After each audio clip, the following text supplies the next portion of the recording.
live. I am live. First and foremost, I want to say I am so sorry for coming in late today. I am still in my work attire. I gotta fix this. Yeah, today was a long day. I did kind of tell y'all though in yesterday's live stream that got copyrighted by Netflix, by the way. So maybe some of you didn't catch that. But I had a potluck today at work, so that was pretty nice. Yeah, we had a really nice potluck. Oh, little mama, you showed up, girl. Hey, I thought I was too. I know I'm late today. I'm so late, y'all. I'm sorry. I'm sorry. I had a potluck today and I missed the replay. I watched a little bit, but it's fine. Girl, Netflix. When I tell you, Netflix did me so dirty. I woke up this morning and it was like blocked. Hey, Eva. First of all, Eva Cousine. Ça va fait le sakunya. Cause I noticed you be saying hi when it's late. So hello y'all, whoever joined y'all. Yeah, today I had a potluck at work. And y'all know how that goes. It was so much food. I had them try some of this rum cream right here. And I still got a little bit. I'm probably gonna swig it off the bottle. I know, so ghetto. I know, right? Got this rum cream, y'all. I got a little bit. I still have another bottle. There's a little bit left. They tasted a lot of it, actually. I was surprised my coworkers were getting, you know, we just had a little shot, you know, because we at work, we had to keep it cute. But yeah, so that's why I got home late. And then you know, I had to clean, do a whole bunch of other stuff. So I'm here now. And we just gonna get right into it because I know it's late for you guys, so I don't want to take up too much of your time. It's hold on, what time is it here in Canada? I mean, in Canada, in BC. It's 7:09, so it's probably 10 o'clock where you guys are. So I try not to keep this live too long. So let's start. All right, Ultimatum. The kids are sleeping, so I try to enjoy some free time. Oh, okay, glad that I'm part of your party. I'm glad I'm part of your party. Yeah, that having kids is hard, y'all. It's not easy being a parent. And look at me talking like I'm a parent, but you know, today I was talking to my coworkers. A lot of them have kids, and they were just saying how the holidays are coming up. They're spending a lot of money. You know, some more than others. Some of them like, nope, them kids getting one gift, and that's all. Little mama said I just ate dinner, but let me make another snack so I can watch this live. Yeah, go girl, go get your snack. Go get your snack. I'll try not to make this too long. So it'll be at least half an hour to 40 minutes. Hopefully, y'all know I like to talk, so I'm gonna try to control my talking today. So, Ultimatum. I can't watch the show today. I decided I can't review the rest because Netflix keeps cutting your girls. So I realized that I'm just gonna give you guys a breakdown of the reunion really quickly and talk about the highlights of the reunion. Yesterday I just did episode 3 and 4, so I'm gonna speed through everything. So the rest of the episodes, basically, where we left off was that they got back. They were living with the people that they chose, the people they swapped with. And then JR and Sandy, y'all, they was getting hot and heavy. They kissed at least 2 times, so they said, but it was actually 3 times. Hi, CFT. Hey, Romy, how's your vacation recovery coming along? It's coming, y'all. It's coming. I got this rum cream right here. I'm about to drink with y'all. It's coming good. Yeah, I finally am back to normal. I think it took me a bit of time to get back to normal, and I started working on Monday. So y'all know how that goes. It took me a while to kind of recover, but so far I'm good. So yeah, so JR and Sandy acted like nothing happened, y'all, and she went right back to Nick. I told y'all she wanted to try that Mandingo. And then when she got a taste of him, she was like, you know what, I think I'm gonna go back to Nick because he's safe for me. And you know, she did that whole innocent, you know how innocent white girl act. Like they be acting all innocent sometimes. Not all white girls. I don't want, because I got some white girls that are real cool, but I'm talking about, y'all know what I'm talking about. The, oh my God, I'm so innocent. I didn't touch him. I didn't do anything with him, Nick. But notice how she didn't want to sleep with Nick after she you know, she felt guilty. She had that guilt. I'm telling you, something happened between them. She won't say it, but something happened between them. But anyway, so Sandy and JR, they got into it, or they, you know, they got together, and then they, you know, the couples went back.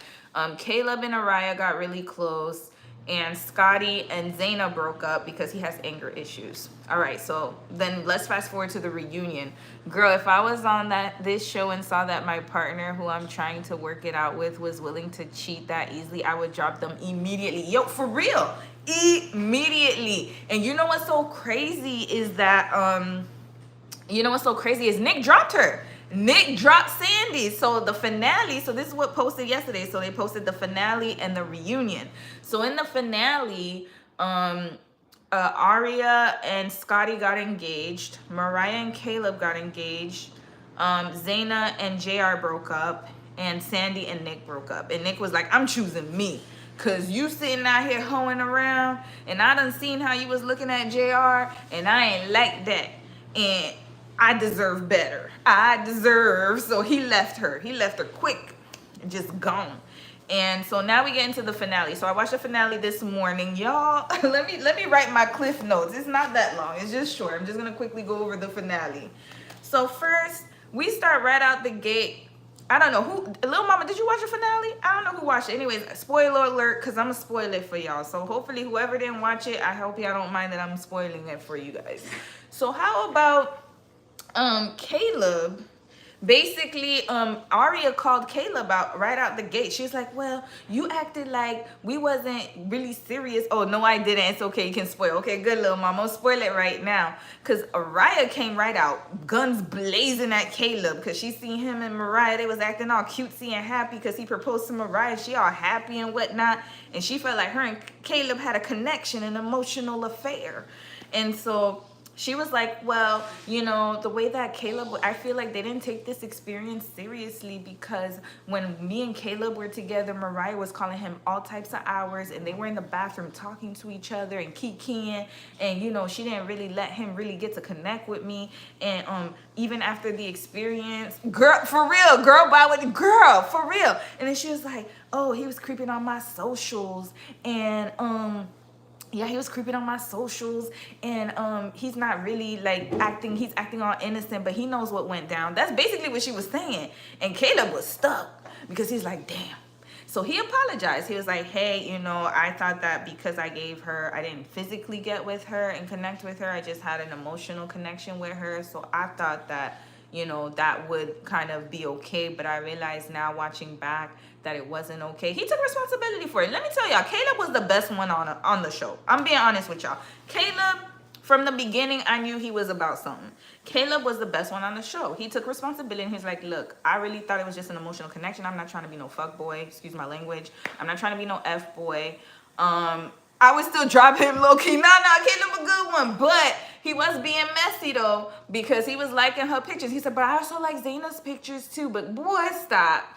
So now she crying, and then we find out that I feel bad for her. Araya had a miscarriage and her grandma passed away, so she was emotionally a wreck. She needs counseling, and she broke up the engagement with Scotty. So after he proposed to her, I think she only said yes on TV, but the day after, she was like, nah, I'm breaking the engagement because I don't like how he talks to me. You know, we moved in together and then we broke up because he's crazy. Y'all saw how he got into an argument with Zaina because he thought that she told JR that he was only there for a hall pass. Him and JR got into it. And then all of a sudden he blamed her for it. He thought Zaina was the culprit. And so that went sideways, but we saw his true character. But anywho, so yeah, Araya, she had a lot going on. I really hope she got counseling. She seems like a really sweet girl. I think she was a bit bitter about Caleb. Is this her original man? Who are you talking about? Yeah, Scotty, yeah.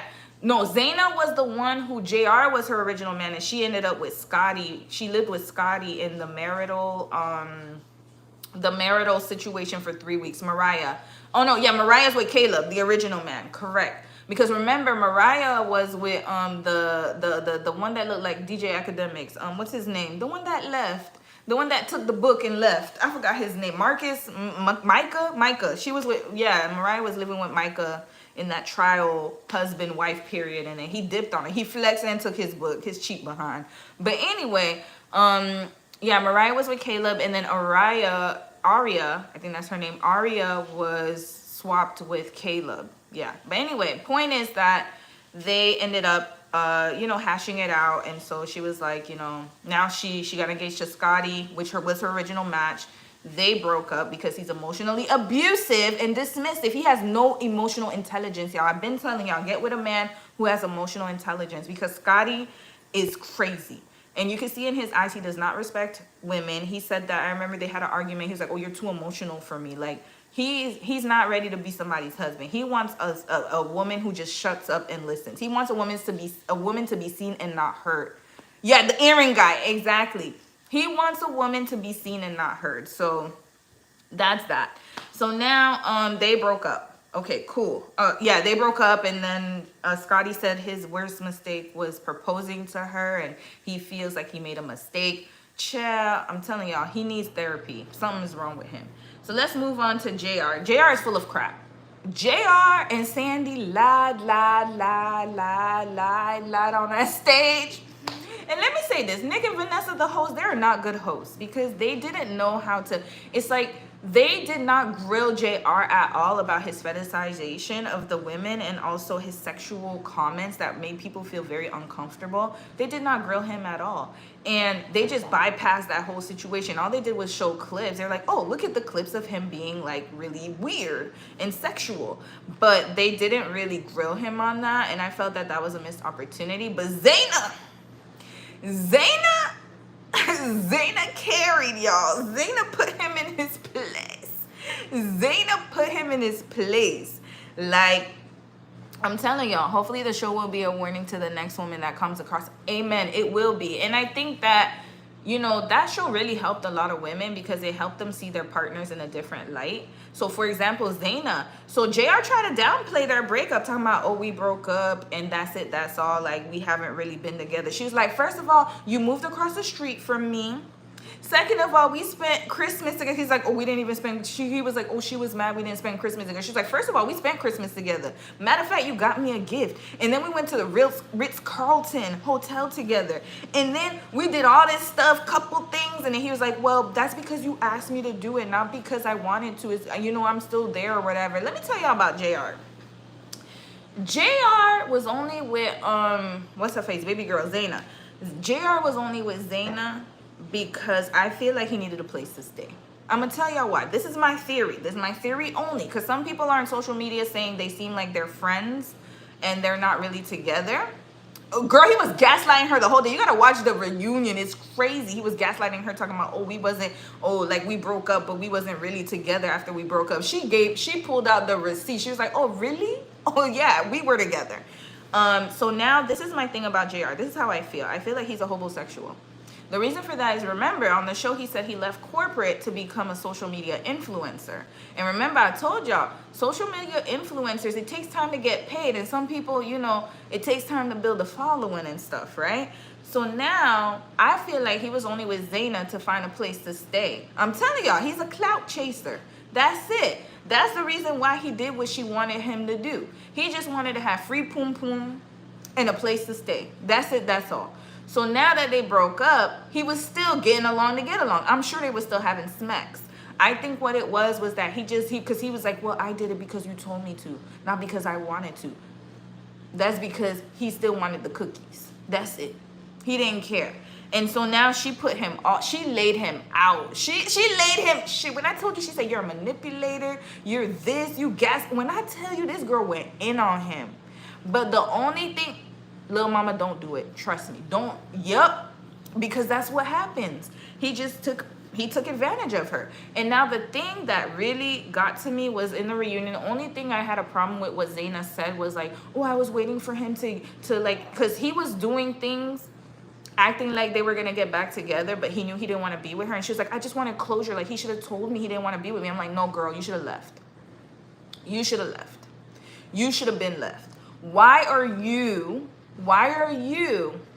waiting for him to pull the plug? That's what I didn't agree with. I felt like at that time, she really was, I think a lot of women do that too. We just wait for the guy to give closure. I want closure. I want closure. Baby girl, ain't no damn closure. You close it your damn self. Close the door. So that's the tip for y'all.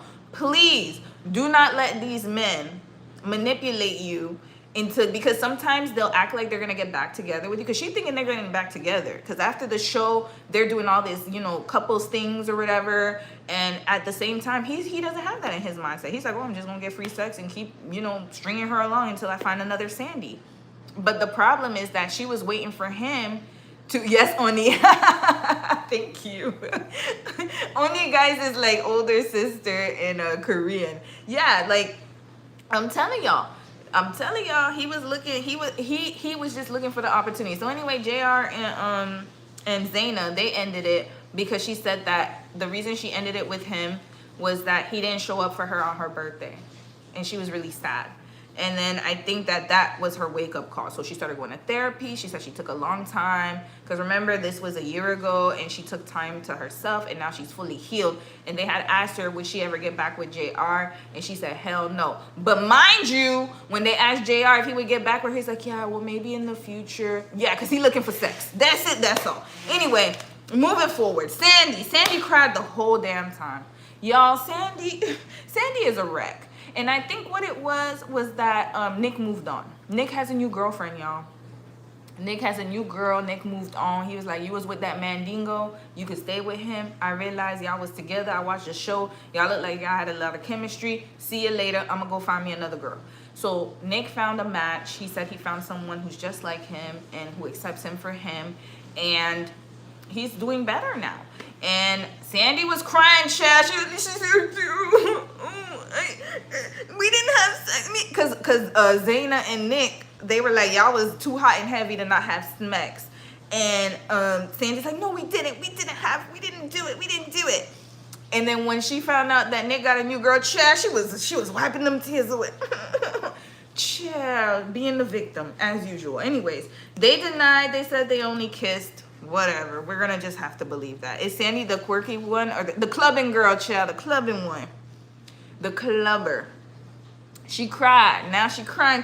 She crying a little tears. She crying her little, like Lovely T said, she cried tattooed tears because her man left her. She thought that he was gonna chase up behind her, and he was like, "Oh no, you thought so? No, I found a new girl, and it ain't you." Yeah, there you go. She gave me Patton. What's the name? She gave me Paula Patton. She called me Deja. I forgot that song, the Deuces song. Y'all know that song, Deuces. Anyways, yeah. Wait, I think I found a new girl and she ain't you. She giving Paula Patton. You giving deja vu. I don't remember how the song went, but anyways, he said he chucked up. He said chucking up the deuces. I don't know if y'all remember that song with Chris Brown and Kevin McCall. Was she the one up on that couch talking about our baby's gonna look? Yup, that was her doing all that, and then talking about, oh yeah, me and JR, we just, you know, blah blah blah. Oh yeah, it's trying to downplay the whole connection. Girl, good night. She lost her man, and she's not with JR because apparently they haven't messaged each other or anything. And JR's in therapy right now. You shouldn't feel sorry for her, child. She's a mess. But JR's in therapy right now, which I agree with. I'm happy he's in therapy. I think he had a lot of childhood trauma, to be honest with you. He said he grew up as in a household of 7 kids, and he was homeless, and he grew up in a really tough environment, so I must give him that. And I think he grew up as the ugly kid because he kept saying he got bullied in school and he wasn't the cute kid. And so now grow up, for real, they all do.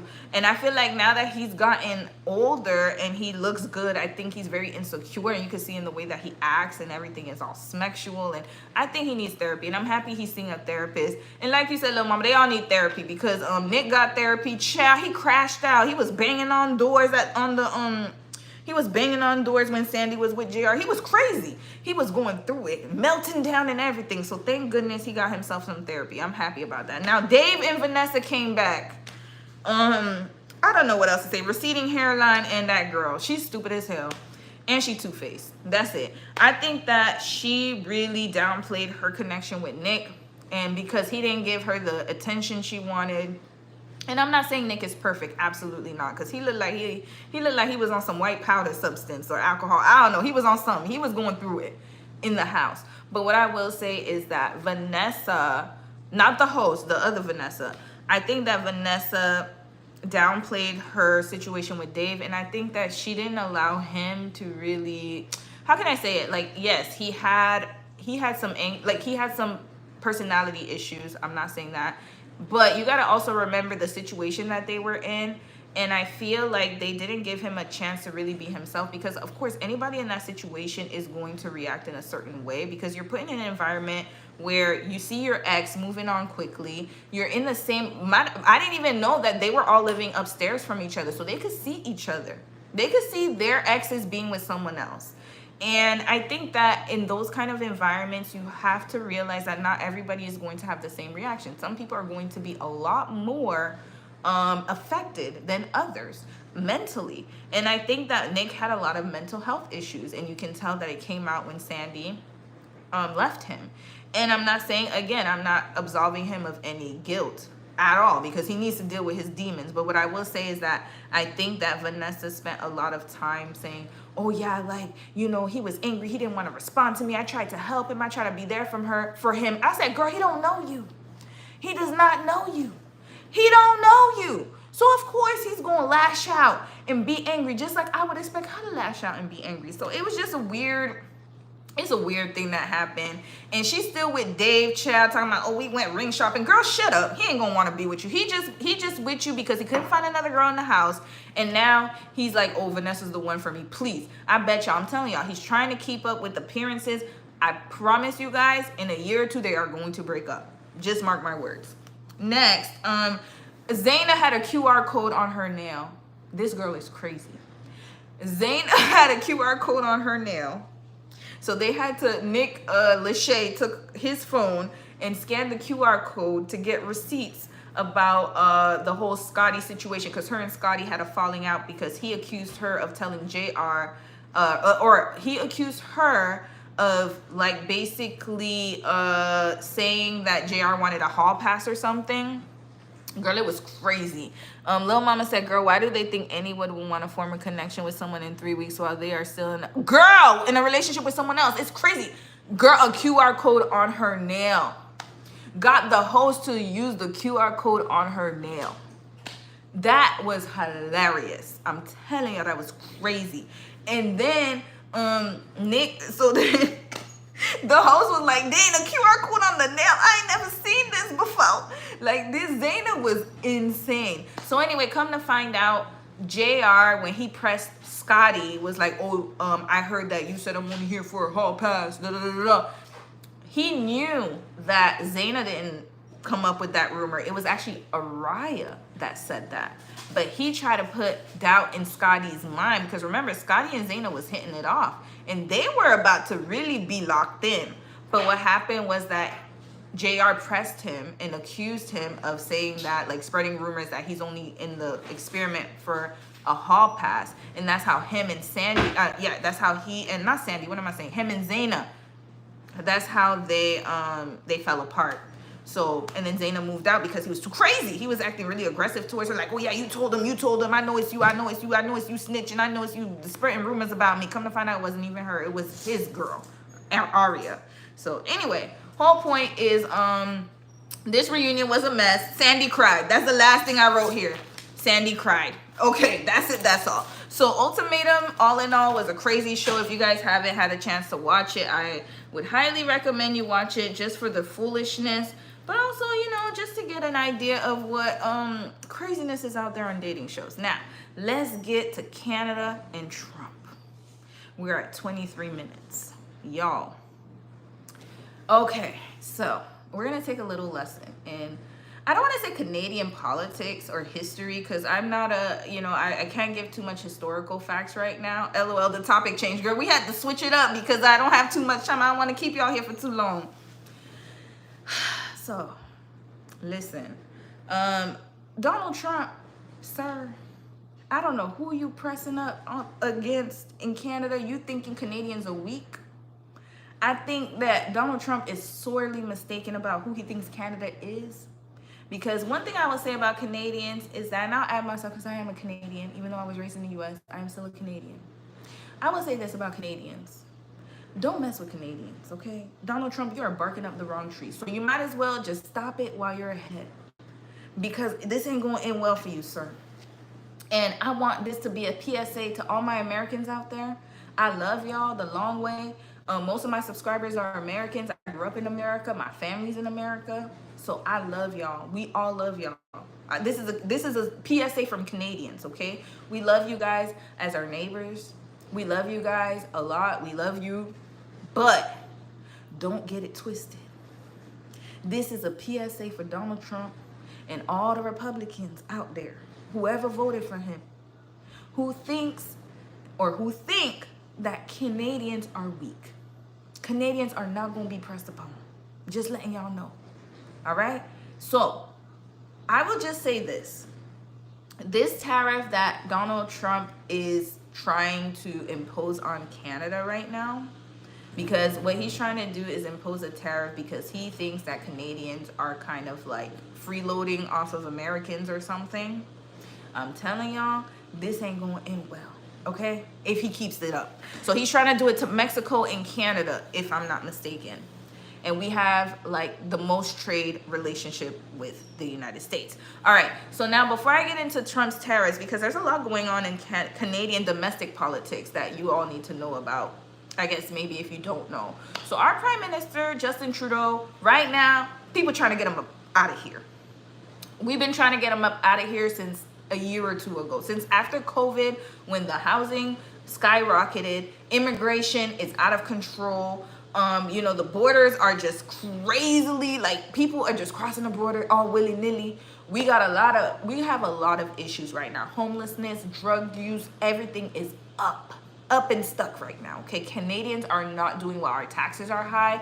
Our healthcare system is crumbling as we know it. There are lots of places. Matter of fact, there was a story the other day, basically in Montreal, where there is a guy, I don't know, let me see if I can get his name.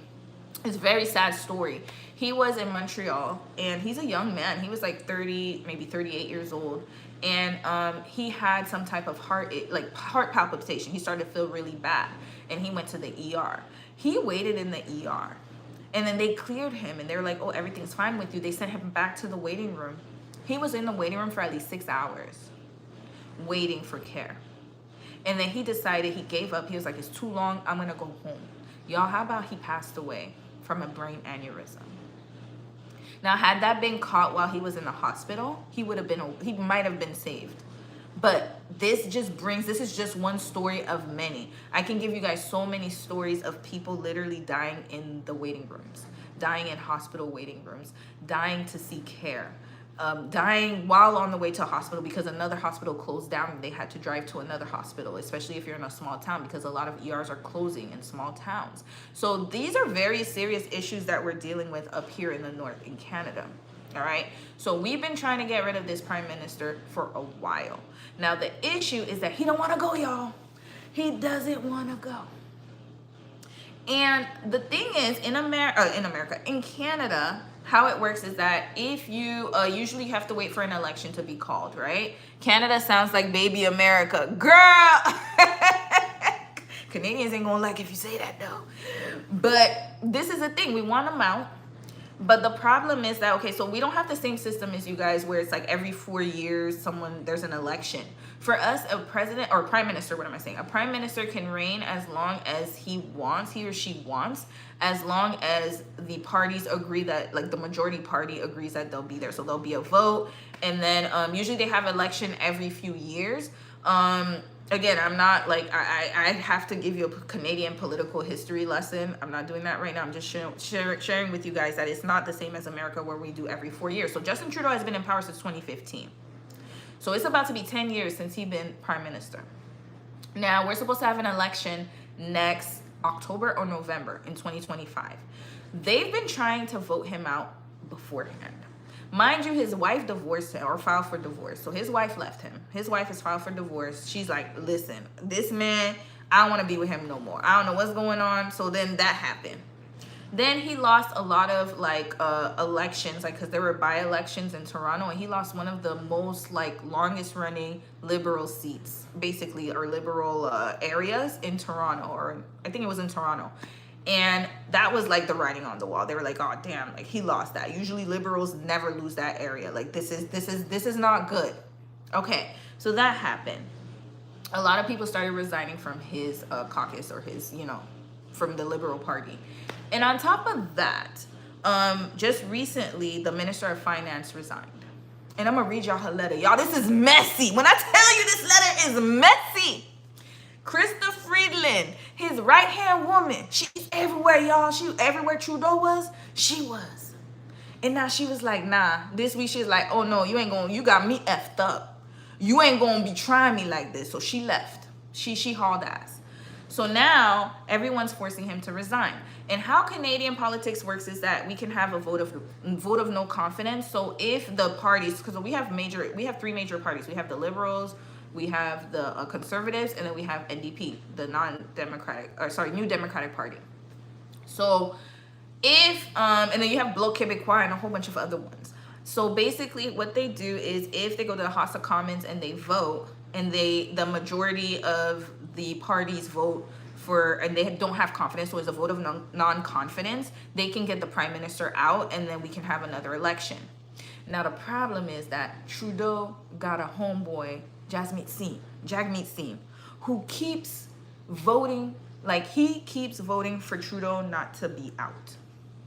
So of all the parties, basically we have political figures here. Okay, I'm gonna say Trudeau is one, so he's our current prime minister. We have Pierre Poilievre, he's the leader of the Conservative Party. He's trying to be prime minister.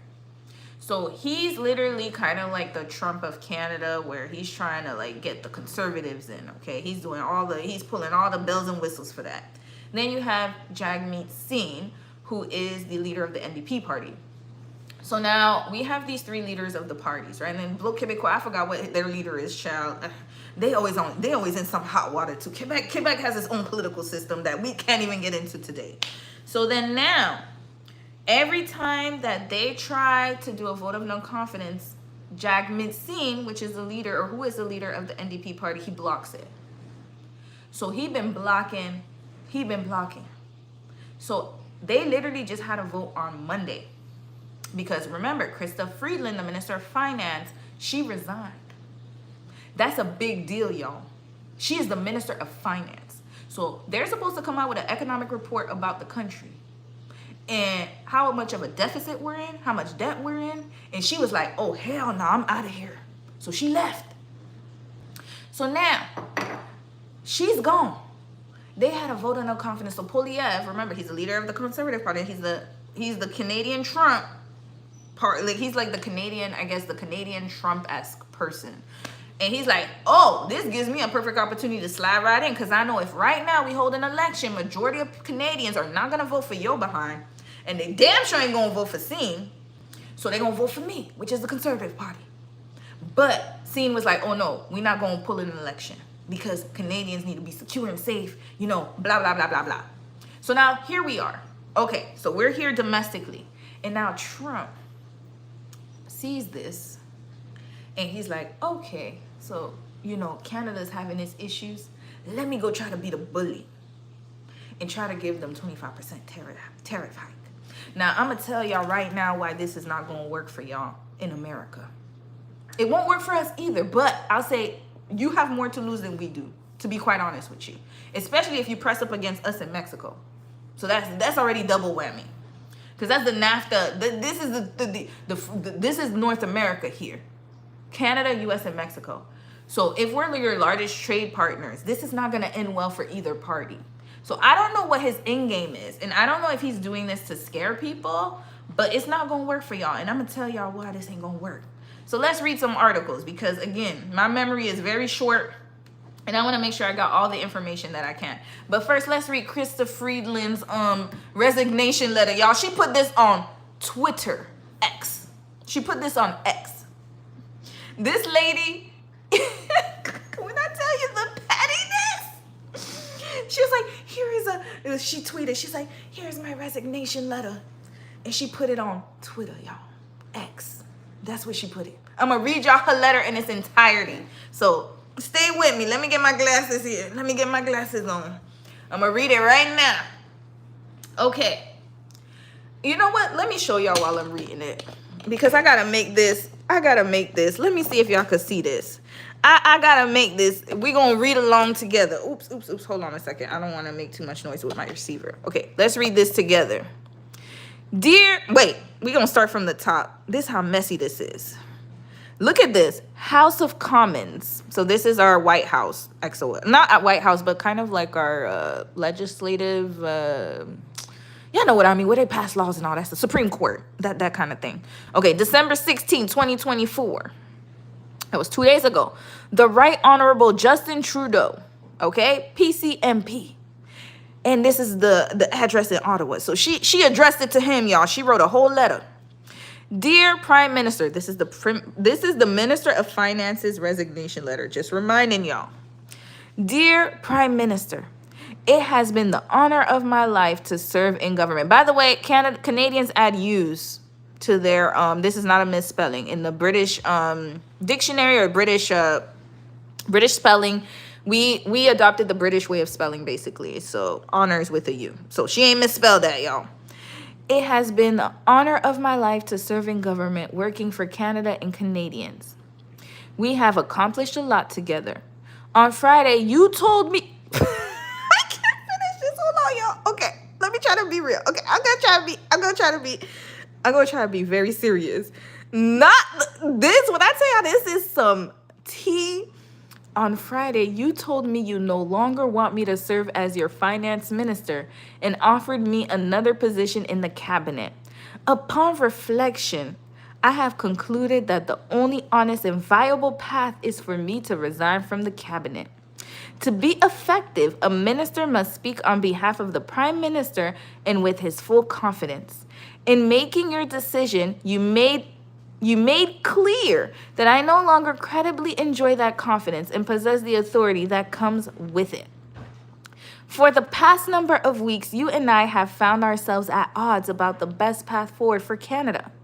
Our country today faces a grave challenge. The incoming administration in the United States is pursuing a policy of aggressive economic nationalism, including a threat of 25% tariffs. We need to take that threat extremely seriously.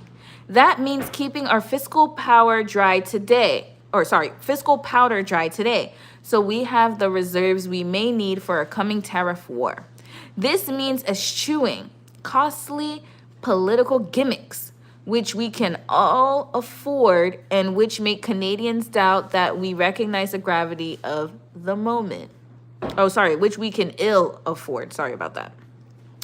That means pushing back against America First economic nationalism with a determined effort to fight for capital and investment and the jobs they bring. That means working in good faith and humility with the premiers of the provinces and territories of our great and diverse country and building a true Team Canada response. Sorry, y'all, I'm trying to read at the same time. I know Canadians would recognize and respect such an approach. They know when we are working for them, and they equally know when we are focused on ourselves. Inevitably, our time in government will come to an end. But how we deal with the threat our country currently faces will define us for a generation and perhaps longer. Canada will win if we are strong, smart, and united. It is this conviction which has driven my strenuous efforts this fall to manage our spending in ways that will give us the flexibility we will need to meet the serious challenges presented by the United States. I will always be grateful for the chance to have served in government, and I will always be proud of our government's work for Canada and Canadians. I look forward to continuing to work with my colleagues as a Liberal Member of Parliament, and I am committed to running again for my seat in Toronto in the next federal election. With gratitude, and Krista Friedland. Okay, y'all just read it with me. Now let's read it in French. For those of you who speak French, let me stop. Hold on. Wait. We're going to read it in French now, because remember, Canada is bilingual. Let's pull it up for my French folks, okay? All right, I'm going to read it super quickly for my French folks. Let me put it down. Sorry. Here we go. All right, y'all reading it with me. Let me put it up a little bit for my French people. I'm probably not going to read all of it. Monsieur le Premier ministre, ce fut l'honneur de ma vie de servir au sein du du gouvernement de travailler pour le Canada et les Canadiens et Canadiens. Nous avons accompli beaucoup ensemble. Vendredi dernier, vous m'avez dit que vous ne voulez pas... voulez plus... Yo, my French is so bad right now. Que je sois votre ministre de Finances et vous m'avez proposé un autre poste au sein du cabinet. Après y avoir réfléchi, j'ai conclu qu'à mes yeux, la seule voie honnête et viable est de démissionner du cabinet. Okay, whatever. Y'all can read that in French, child. I ain't got time to be Mother Goose in French right now. All right, so y'all read that. So she basically was like, look, you told me after our conversation, you try to have me you try to fire me and give me another position. Well, sir, I'm quitting. And I'm not going to let you fire me. So that's what's going on right now. All right. So now I'm going to tell you the response of Canada to these tariffs. And I'm also going to give you a little bit of history about Canadians and how they don't play with people like that.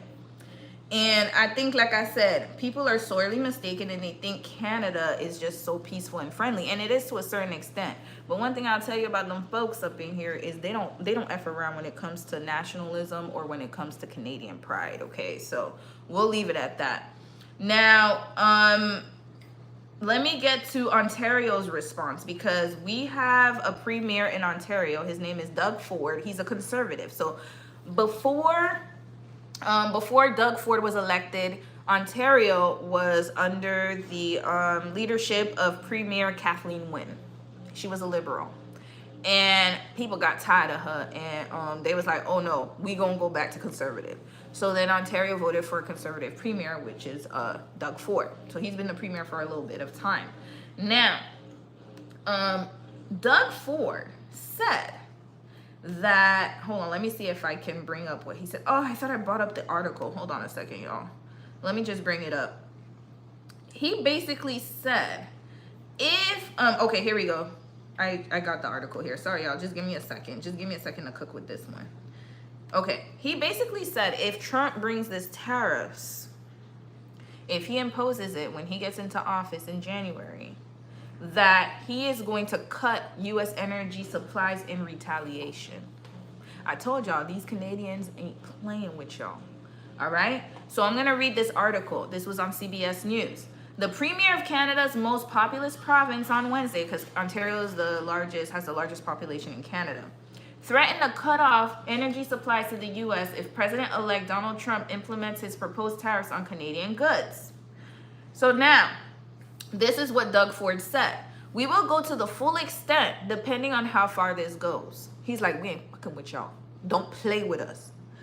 We will go to the extent of cutting off energy going down to Michigan, going down to New York State, and over to Wisconsin. Because if y'all didn't realize, a lot of your energy sources come from Canada.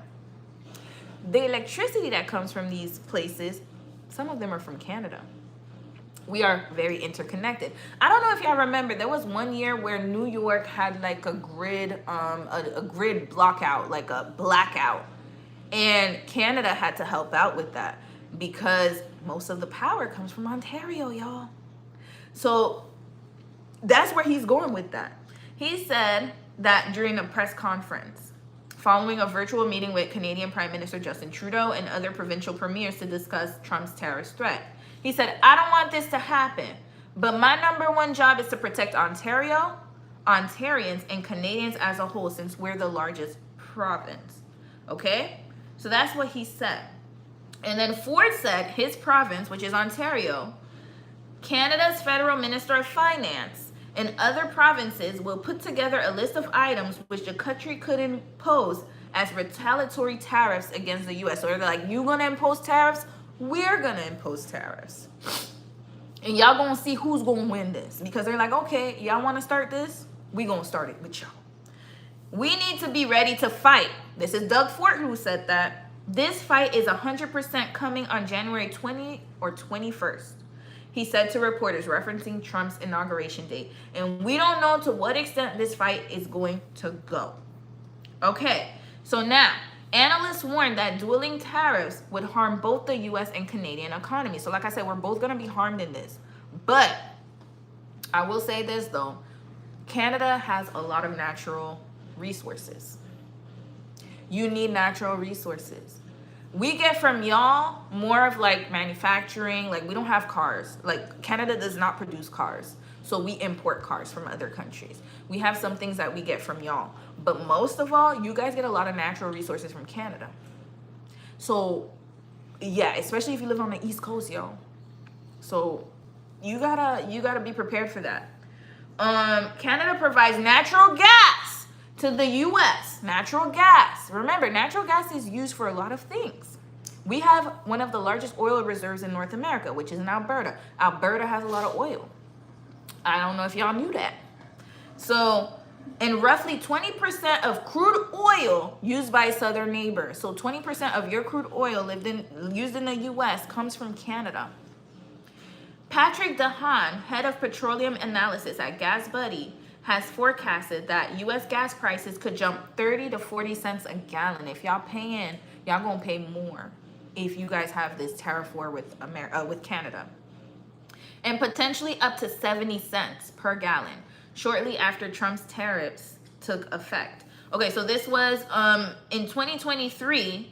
Ontario also directly supplied electricity to 1.5 million US homes and is a major exporter of power to Michigan, Minnesota, and New York. If you live in those places, be on guard, because if Ford does like he said he's going to do, if Trump decides to impose it, and Ford don't play, y'all. Ford is not a man that's going to go back on his words. He will do what he says he's going to do. That's one thing I will say about Mr. Jolly Ford. He looked like Santa Claus. He a little rotund man, but he don't play about him. He don't play about these kind of things. Like, he's very, very intentional. I would just say that. Midwestern states in particular could face serious risk if Trump's plan for tariffs on Canada, Mexico, and China goes into effect. So Trump wants to impose 25% tariff taxes on Canada and Mexico, but only 10% on China. Make that make sense. And we live closer to him, so he's really trying to prove a point. Michigan and Illinois rely heavily on imports from Canada, Mexico, and China, which account for 19% and 12% of their state's GDPs, respectively, according to analysts at Fitch Ratings Group. Michigan, which produces nearly 19% of vehicles sold in the U.S., particularly depends on cross-border trade. Meanwhile, Illinois, home of the fourth largest crude oil refinery in the country, sources most of its crude oil from Canada. If enacted precisely as proposed, the broad tariffs proposed by President-elect Donald Trump could pose a notable economic shock, with tariff rates rising to levels not seen in the U.S. since the Great Depression, according to recent analysis by Fitch. Experts also warn that stiff U.S. tariffs would likely push the Canadian economy into a recession in 2025, causing a spike in inflation and forcing the Bank of Canada to pause interest rate cuts next year. We've been dealing with inflation since the beginning of the year, y'all. This ain't nothing new for us. We've been dealing with it. It just went down like maybe 3 months ago. So it's about to go up again.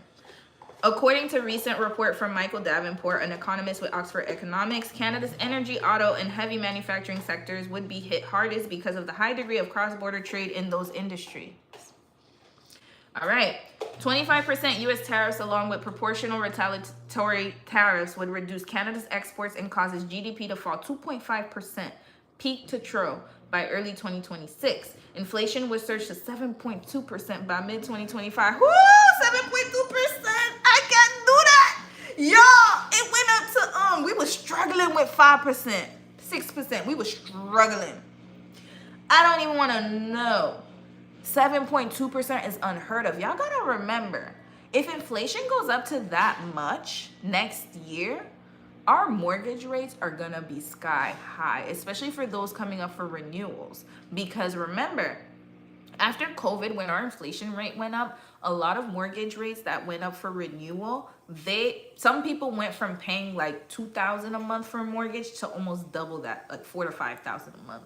And now if it's 7.2%, there's gonna be a lot of foreclosures coming around town in Canada. So this is not good for us either. And 150,000 layoffs would lift the unemployment rate to 7.9 by year end. So this is not good. Okay, During his first term, Trump imposed tariff on Canadian steel and aluminum exports. Canada retaliated with its own duties on U.S. products, such as whiskey and yogurt coming from a plant in Wisconsin.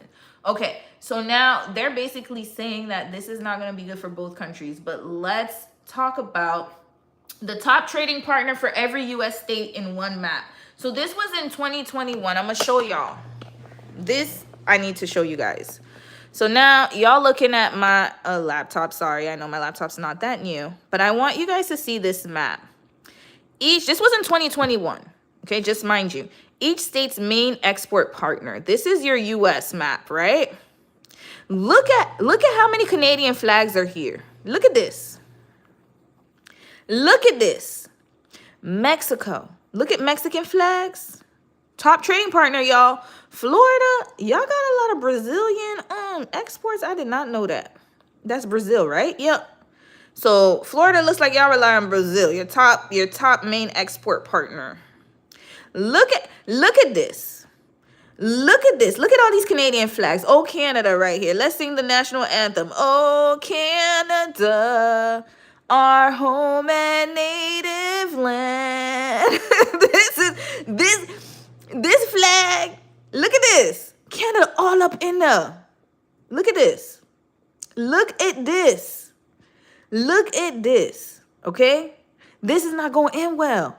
Oh, China's in Hawaii. That's crazy. I did not know that.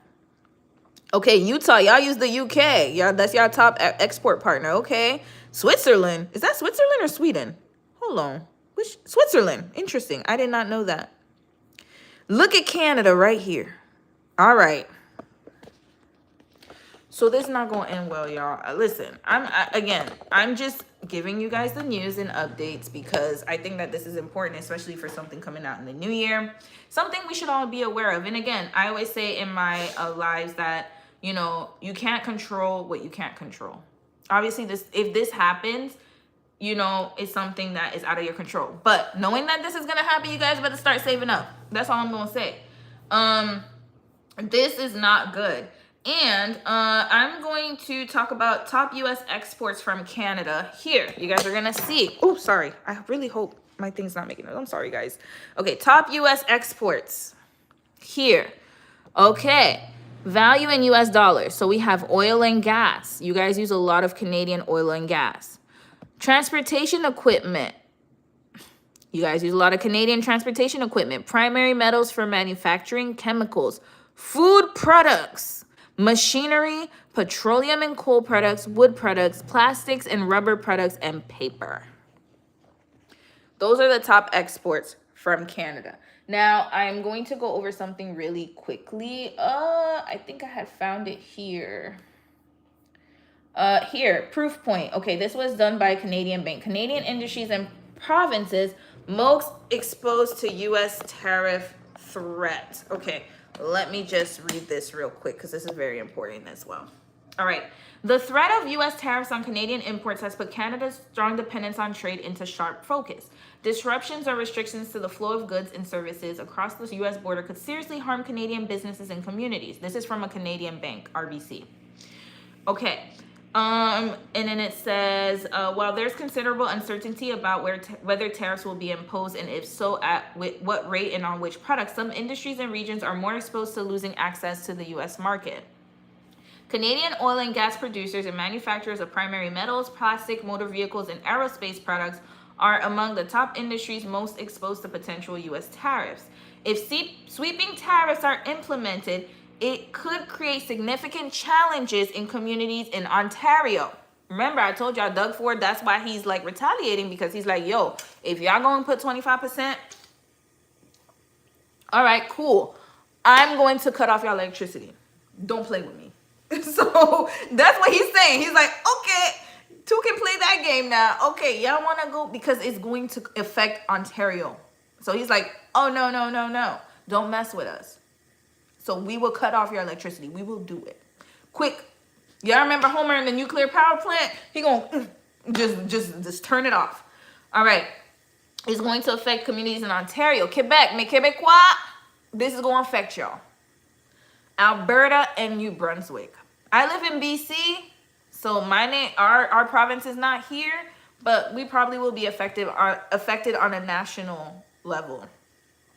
Canada is highly reliant on trade with the U.S.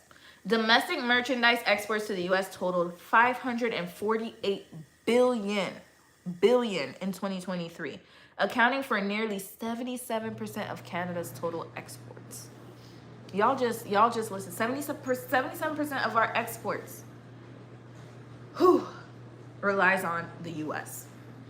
Energy exports and motor vehicle exports. So energy exports were 166 billion. Motor vehicle exports and parts 82 billion are the largest and represent more than 40% of Canada's total exports to the United States. All right. So then I already showed y'all industry. I showed y'all all of that stuff, pharmaceutical, medicine, all that stuff. Okay. So now, sorry about that. Let me see what else I would say. 34%. Hold on. Merchandise. Hold on. Let me check this map because I got to see where BC is in here. All right. Y'all see my husband in the background. My bad. All right. So here, merchandise exports to the U.S. as share of provincial GDP. So we have Alberta has 34%. It's the highest. Next is New Brunswick, which is 33%. Saskatchewan, 25%. Ontario, 18%. Prince Edward Island, 18%. Manitoba, 17%. Quebec, 15%. Newfoundland and Labrador, 12%. British Columbia, that's where I live, is 7%. Nova Scotia, 7%. And Canada, 19%. So a lot of our provinces heavily rely on U.S. goods and materials. So that's about to change, y'all. That's about to change. If Trump want to F around in these next 4 years in Canada, I think the thing with Canadians is, like I said, they are not going to play with y'all. They are ruthless. If y'all didn't know, and I'm going to give you guys a little bit of a historical lesson. In World War One, Canadian soldiers were the most ruthless out of all the soldiers. They literally were doing war crimes, y'all. Canadian soldiers were they called them savages. And that's because they have a reputation. Let me tell y'all something. One thing I will tell y'all, and I'm telling you guys this as much as I can, people see Canada as a peaceful country, but it wasn't always like this, okay? Naturally, I would say that Canadian people are really nice, friendly. Like, we you know, people, they just gonna stay to themselves. But if you mess with them, they not gonna forget this. And our prime minister, again, y'all saw in Krista Friedland's letter that I read to y'all earlier, she said we must come together as Canadians to fight this. And that's like that the dog whistle to let us know that, okay, we gotta starting to move our stuff out. Okay? So this is the thing. I will say this. Life is about to get very interesting for us. All of us, Canadians and Americans alike, especially us, because we're the people who have nothing to do with this. We are just the ones affected by it the most. Because of course you got two leaders who are going back and forth. You got one man who's insane and he's just doing whatever he wants. He doesn't know nothing about nothing. I'm sorry, I'm talking about y'all new commander-in-chief. Y'all can feel how y'all want to. I know some of y'all voted for him. I get it. But he's not the brightest tool. He's not the brightest light in the bulb. He's not the brightest light. Let's just say that. He's not the brightest one. And when you think of a lot of political things that are happening, it's almost going to work against you and not for you. And I don't know why he's doing this, to be honest with you. I don't know what the end game is. He even said that Canada's going to be the 51st U.S. state. And I was like, over Canadians' dead bodies. Because I told y'all, I'm going to show y'all the article.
Oh, I was on mute, y'all. Okay, now you can hear me. I'm sorry, y'all. No, Netflix ain't come after y'all. Can you hear me now? You can't hear me? No, it's back. Now you can hear me. Now you can hear me. I'm sorry, y'all. I'm sorry. I got a little too excited. Not YouTube muted me. Y'all, I was saying some real stuff. So you know what? We gonna say it again. Okay. Let me rewind. Y'all couldn't hear me for a minute. There we go. Okay, you know what we gonna do? We gonna go right back to that article. Like I said. Sorry, y'all. Let's fast forward here. The forgotten ruthlessness of Canada's Great War soldiers. All right.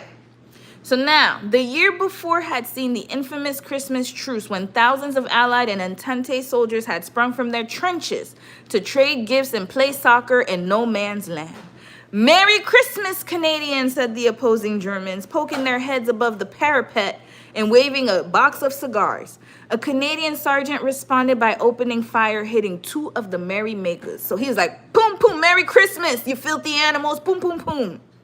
When they returned it, one of our lads was shot through the head. That put an end to our Christmas gathering quickly, Lance Corporal George Dahl wrote in a letter home. It was a preview of coming developments. Canadian soldiers would emerge from the First World War with a reputation for winning victories that others could not. But even in a war of unparalleled ferocity, enemy and ally alike would remember the Canadians as having been particularly brutal. British war correspondent Philip Gibbs had a front row seat on 4 years of Western Front fighting.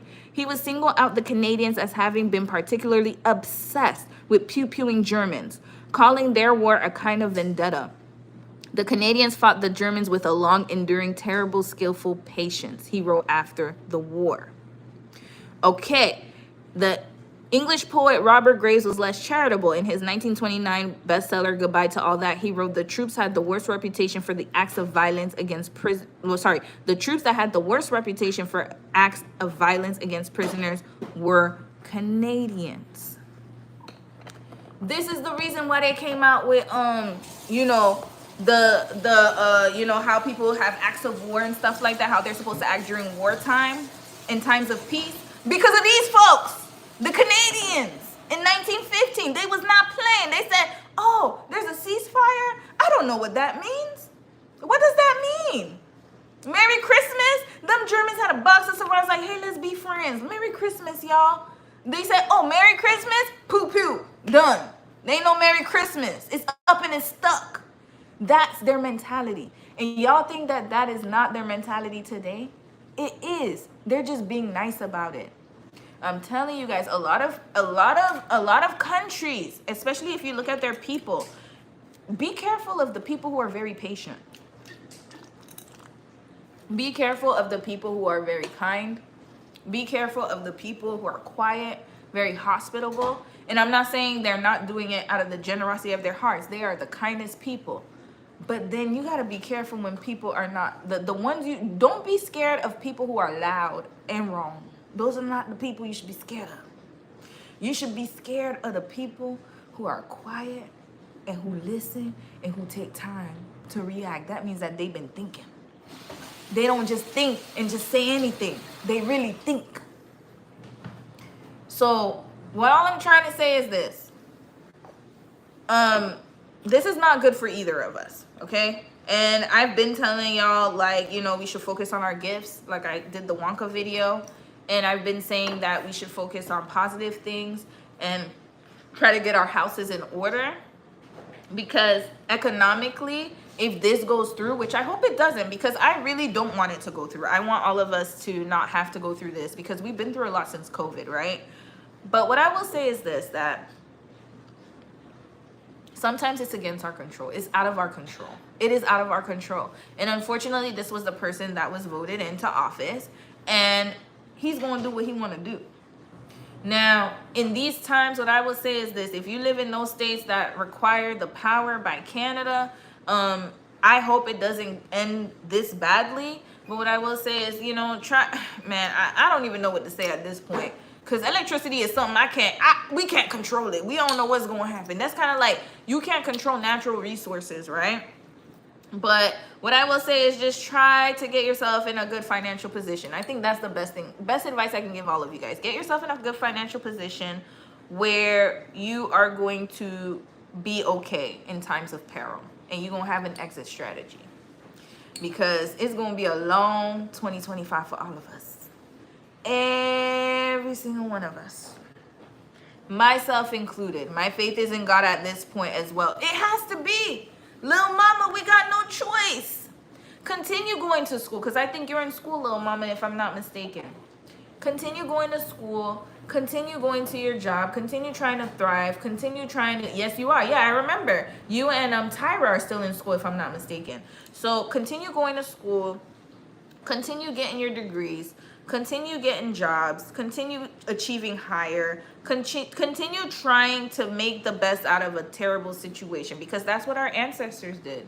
Even in, during colonialism, during slavery, during Jim Crow, during segregation up here in Canada too. Like, we had a lot of issues. I mean, we may not have had slavery the same as you guys, but there were a lot of issues here too.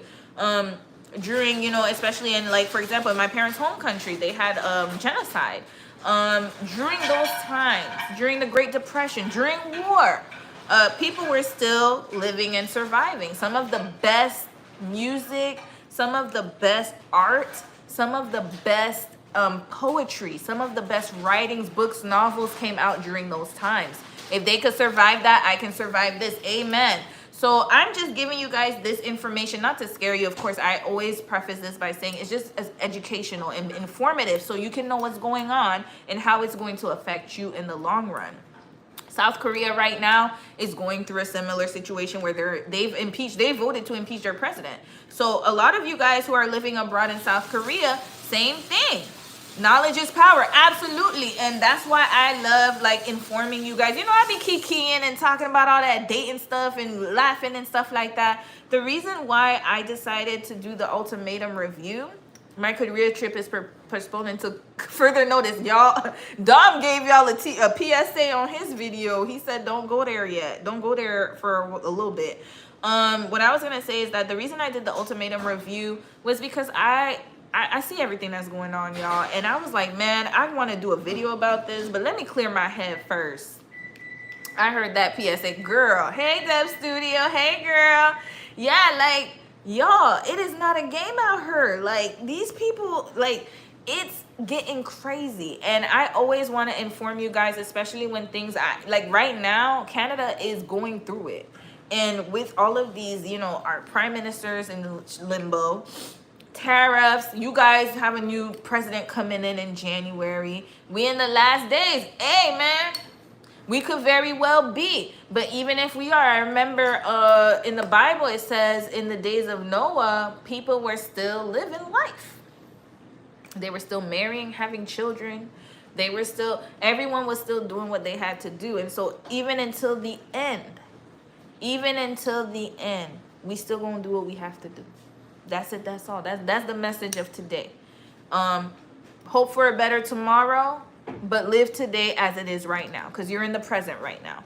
And the more you can store and save, like Noah had to go in the ark. Remember, when all that stuff was going down, Noah was preparing. Everybody was partying and doing all that thing and getting lit, and doing, they little 1-2 with their rum and coke and all that. Everybody was chilling. Noah was preparing and storing. Preparing and storing for that time. Now, I'm not saying there's going to be a great flood. We don't know. But what I'm trying to say is that it's better to, I'm not saying don't have fun. Hell, I was in Jamaica 2 weeks ago just turning up. But what I'm saying is that use your time wisely is my point. Use your time wisely. Use your resources wisely and get yourself in a financial position where you're going to be okay and you're going to weather the storm. You don't want to be the people that, especially during that time, you don't want to start panicking and then start stressing about what you're going to do when things just get shut out, because you can't control that. And little mama, yes, your trip was postponed to Korea, rightfully so. Use that trip money and save it for another time. And anyway, that's what I'm going to leave y'all with tonight, is just get yourselves in order. I'm telling y'all, 2025. And then there's a bird flu. We'll talk about that tomorrow. There's a lot of things going on, y'all. So January is going to be the start of something crazy. 2025, let me tell y'all. Oh, I forgot to mention this before I leave. They started handing out pamphlets to European countries. preparing them for a war. They started doing that because they're seeing that, hey, this is not going well. Russia's in shambles. North Korea's in shambles. South Korea is in shambles. Canada's in shambles now. US about to be in shambles.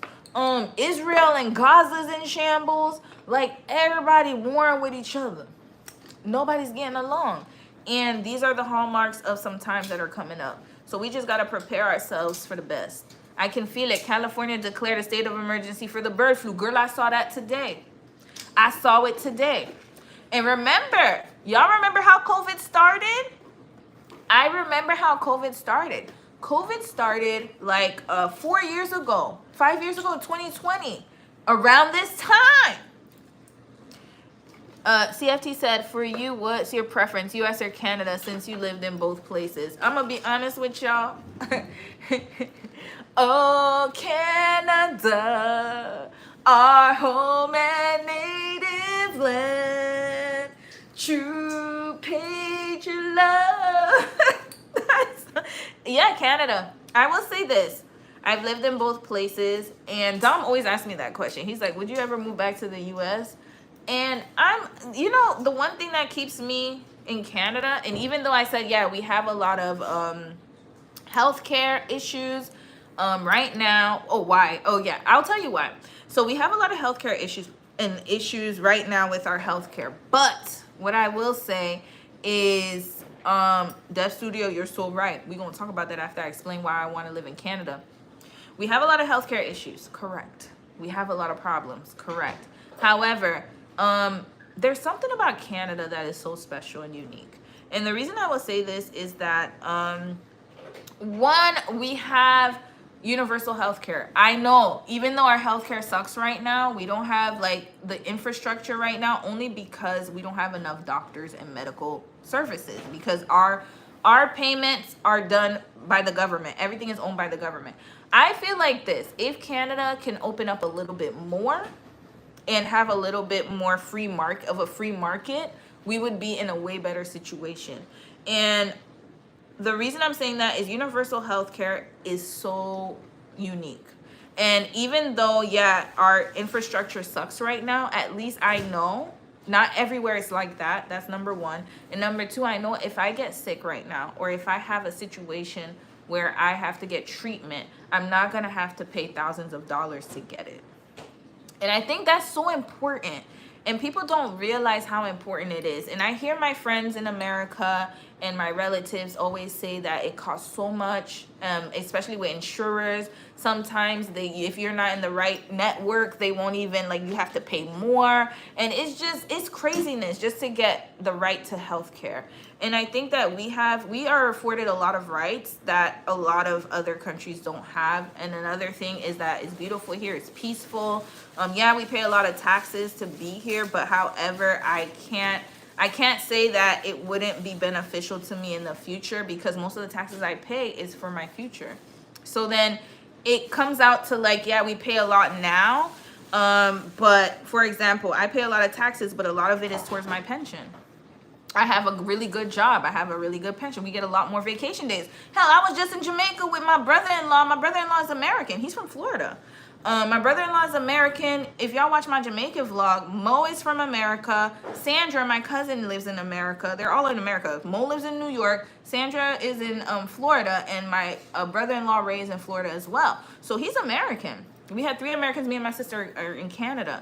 And my brother-in-law, he couldn't even get time off. Like, it's like, I don't know how y'all do that, man. We get a lot of time off here. We get a lot of holidays. We get maternity leave for like a year plus. Y'all only get like 6 weeks. Where they do that at? Like, I can't. I just can't. I just think that our social system is set up in a better way. Even though it's failing, it's still better than the alternative, is what I'm saying.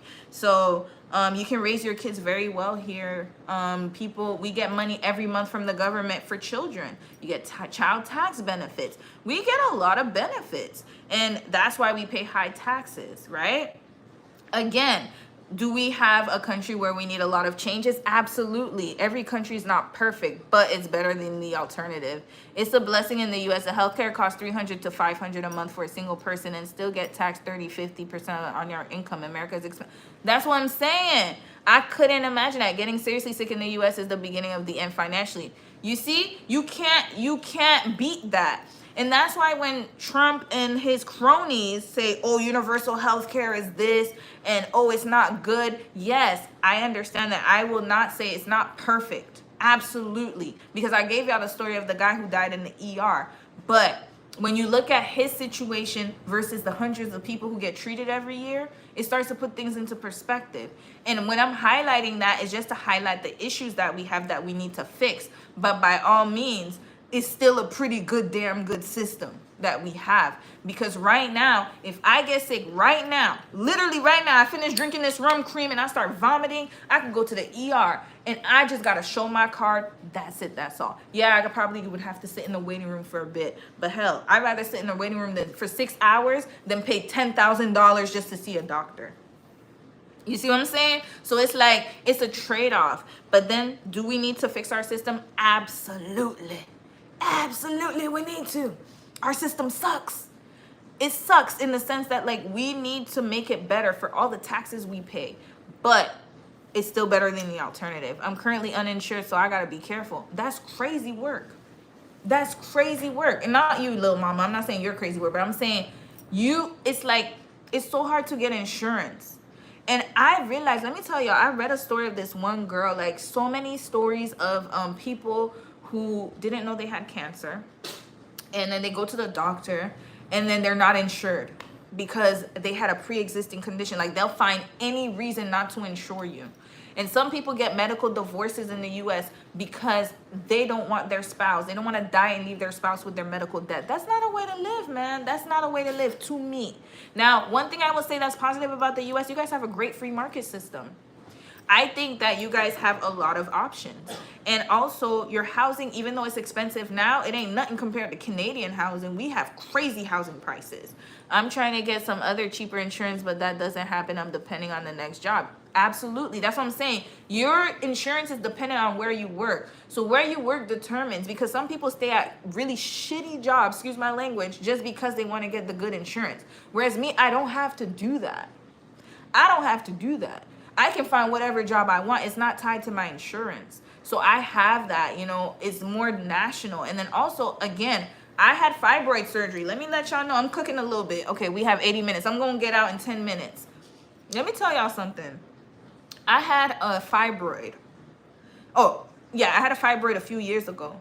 And that thing was debilitating. Like, I used to have really heavy periods. When I tell you, I used to soak chairs. Like, imagine you stand up and you have blood clots. I know it sounds disgusting, but I'm just showing y'all. I'm telling y'all the truth. I had blood clots. I had all these negative things happening to my body.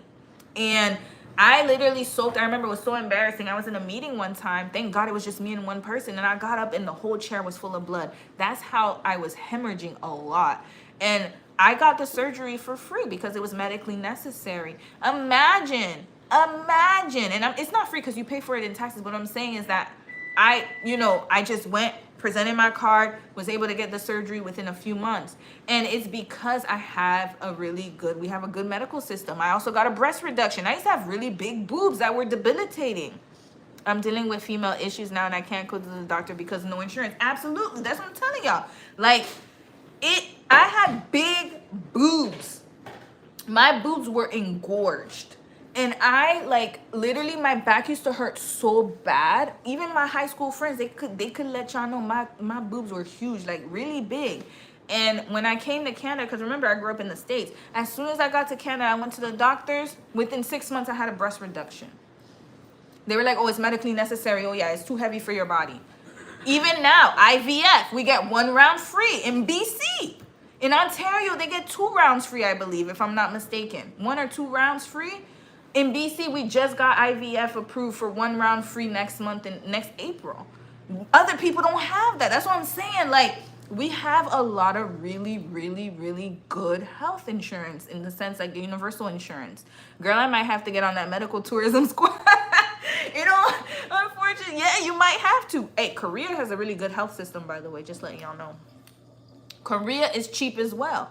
Korea, you could literally go there. That's why a lot of Americans like living in Korea. Romy, if you were in the US without a higher end or considered better insurance, you would be screwed with having fibroid surgery. Exactly. That's what I'm saying. Even, let me tell y'all, South Korea, their insurance is top tier too. Because even when I was there, imagine I'm coming from Universal Insurance, and even I think it's cheap. You don't pay that much. Like literally, you could get a lot of services done in Korea. And they're even quicker than Canada. You ain't gotta wait. Literally, if I want surgery tomorrow, they'll be like, okay, in 3 days, you're gonna come here, you're gonna pay 20%, get your surgery, you gone. Especially if you're married to a Korean. You're gonna get some good benefits. Every other country has it. Why doesn't the US have it? That's the issue I have with the US. However, US is a very beautiful country. You guys have the best landscape. You guys have amazing landscape. Private insurance in Spain costs like 45 pounds a month. It's crazy. And Spain has the best vacations, man. I get like 1 or 2 months vacation. If I add on 1 to 2 more courses next semester, I think I can get free insurance from the state. Little mama, that's crazy. You see, you should be able to get free insurance, period. That's insane to me. And also, when you're a student in Canada, you get a lot of free dental. Because dental, we do have to pay. But again, if you're low income, you could get it free from the government. Or if you work at a job like my job, I get good benefits. I get cleaning 100%. X-rays 100%. Everything 100% except for I think it says parodontal or something. Like if you get braces or something, they pay like 50%. But that's it. I don't pay nothing for no cleaning. Matter of fact, if I went to the dentist right now, we went the other day for x-rays, Dom and I, both of us, free. Would you recommend Americans to look into moving to Canada? Yeah and no. Yes. It depends. Okay, what I will say is this. America, it depends on what, okay, let's just put it this way. It depends on what's important to you. What is your values? If you value family life, if you value a quiet life, a peaceful life, if you value like not having to stress out about insurance, medical things, Canada is for you. Canada's for you. If you value business, if you want the money, if you don't care about none of that stuff, you just want to get the bag, US is for you. Because Canada, you're not going to be able to grow in your business. Like business, you will get taxed. And a lot of Canadian companies, what they do is they'll go and get an American address and they'll have a lot of their money stored in America. It costs $600 to go in and talk to the doctor for 5 minutes. It's insane. That's crazy work. I never had to think about that stuff. I'm telling y'all, since I've been in Canada, I've never had to think about it. I just show my card and then that's it. That's all. And even I have coverage for mental health now with my job because of my job. So through your job, you get like mental health benefits. You get like massage therapy. Remember, I went to Jamaica. I got a massage, claimed it on my insurance. That's what I'm saying. Like little things like that. That's why they haven't seen my face in a hot minute. Nah, little mama, you got to get your insurance intact. Must one retire at the age of 65 in Canada? No, you don't have to, baby. No, the amount of... Matter of fact, I just went to, where did I go and I saw an old man working? It was at the airport, Air Canada. This old man, he was at least 70-something years old. He was working, lifting bags. They don't, listen, you are still useful in your old age in this country. We don't have as much population as you guys. You guys have like, I think about 300-something million. We only have 40 million people. We just hit the 40 million mark like 3 years ago or so. Like, I can't remember the exact time, but it was like a few years ago we hit 40 million. That's not a lot of people. And most of Canada is unlivable. It's uninhabitable because it's too cold. So most of the people live within 10 miles from the border, from the US border. So, excuse me. So yeah, like you can't get, like, this is the thing. It's Canada is one of those unique countries. I'm telling y'all, you could work until you're whatever age, until you, matter of fact, I had a professor. I'm gonna give y'all a story before I go real quick. I had a professor, Professor Luck, Bernard Luck. I love him, so I'm gonna keep saying, I always big him up. Could may his spirit rest in peace. He was my professor when I did a Chinese history course in 2016. And this man was at least, hold on, let me look up his age because they got his obituary online. So I'm gonna let y'all know how old this man was. He was old as heck. He wasn't that old, but he was old because the man was I could see it in his eyes, like, man. And he told us he was so excited. I felt so bad for him because he was so excited. He was like, this is my last semester. I'm gonna be teaching you guys. You guys are my last class, and you know he was so excited to retire. Y'all, this man died before the end of the semester. He passed away. And he fell in our class, and we should have known because he went to our class and he fell. Like I remember one time he was teaching us, and then he fell. And then I remember one of the students were like, "Oh, Professor Luck, are you okay?" He was like, "Yeah, I'm fine, I'm fine." Y'all, 3 days later he was gone. He went to the hospital. They sent us an email. They were like, "Oh, Professor Luck is in the hospital," and then after that, he was gone. They sent us a note saying he passed away, and then we had a interim professor for the rest of the semester. And it's sad because, hold on, Professor Bernard Luck, York University, because that's the school I went to in Toronto. I don't go there no more, so I could dox myself here. York University. So he was, hold on, his professor, hold on. Let me tell you how old he was. 1946 to 2016. What year is that? Y'all know I ain't good at math. 1946 to 2016. Hold on, let me get my thing. 2016 minus 1946. He was 70 years old, still doing what he loved. This is him right here. Tribute to the late Professor Bernard Luck. He passed away in 2016. I remember. Yep, that was him. Hold on, let me pull him up because he was such a good professor. I really enjoyed his class. And he had a lot of, like, he was from Hong Kong. He taught me a lot about Hong Kong history. Maybe one day I'll do a video about that, but he was really nice. Darn, he didn't get a chance, y'all. Didn't get a chance. This man right here, he ain't had a chance. But you know, he died doing what he loved. He loved to teach, and he did so much. He even started the Hong Kong Library in Toronto. If y'all ever get a chance to check it out, he was the one who co-founded it. He co-founded that. We even went to that library in honor of him, and we came up with our final papers and stuff like that. Like, he was very, very a good man.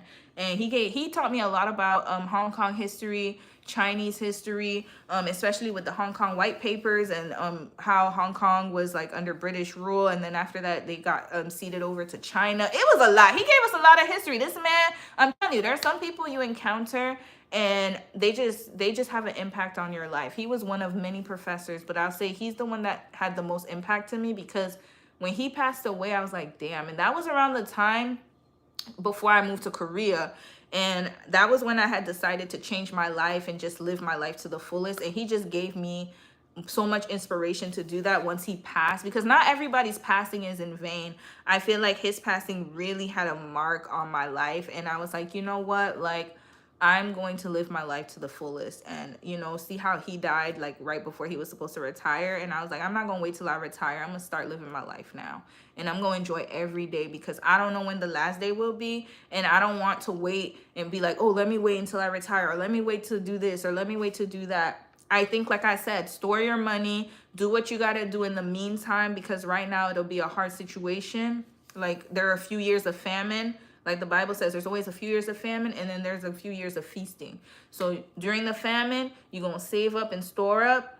And, during the feasting, you're going to save up and store up while you can. And so during the famine, you have enough to survive off of. It makes you wonder if it's worth it to work too hard, because you never know when it's your last day. It ain't worth it. I'm going to let you know right now. Tomorrow, you know what? I'm going to do my career video, because I'll let you guys know. It really ain't worth it. It ain't worth it. He's one of many. I know. I'm going to tell y'all a lot of tea about career stuff. Let's do that tomorrow. But it ain't worth it, CFT. I'll just let you know that right now. It ain't worth it. It ain't worth it. Because you're working, breaking your back for someone else. And then you're not living your passion. And then on top of that, like, and even if you are living your passion, because he was living his passion, but he didn't really get to spend time with his loved ones in his final moments. His final moments was he collapsed at home and he was gone. He didn't even get to spend his retirement. He probably was telling his wife, hey, I'm about to retire. We're going to spend our time together. We're going to be going traveling. We're going to do all this stuff. All the plans you make, and you don't even know if tomorrow you're going to live it out. So what does that mean? Live today. So all of this to say, y'all, because I'm going to end the video. I know I've been yapping for a minute, but All of this to say, work smarter, not harder. Amen, Dub Studio. Amen. All of this to say, y'all get y'all stuff in order so you could live and not have to wait to retire. You're going to be able to live the life you want and to do what you want to do and not wait till you're retired, because some of us don't make it to retirement. There's another story. This one guy, he thought he was going to retire. I read it on Reddit. He said his dad was supposed to retire. Dad got cancer. Boom. Had to sell everything. As far as I know, his dad is still alive. But imagine his retirement is spent in chemo. He could have done all that stuff he wanted to do, but he was waiting until he retired. You don't do that, y'all. Get your stuff in order.